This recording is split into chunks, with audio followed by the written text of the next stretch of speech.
moving into the Middle Ages, people didn't know in many cases what caused disease, and so they would wear amulets and say prayers and so on to ward off whatever it was that was causing this disease.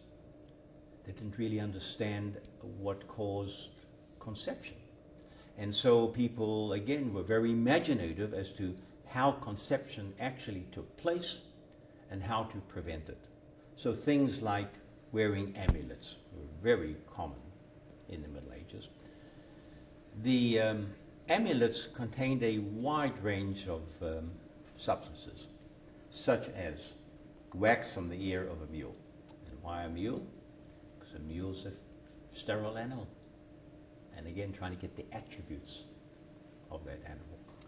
Another belief was that if the woman were to take bones from the testicle of a weasel and strap it to her thigh, she would not fall pregnant.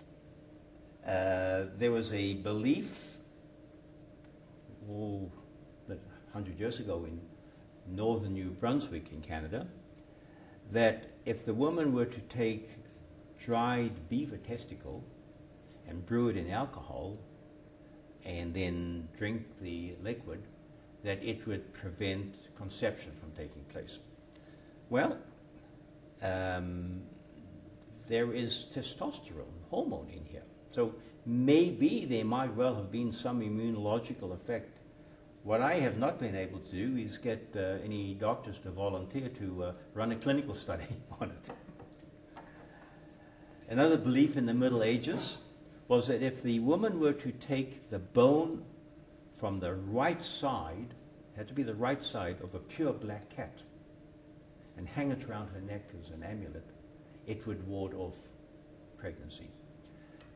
We can understand how in the Middle Ages people would think along those lines with the knowledge they had then.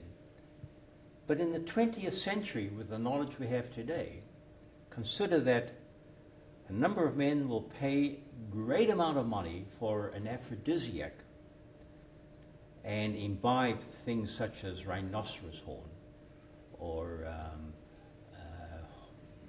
elk horn. And so if people can believe that in the 20th century, we can understand how they could believe that in the Middle Ages.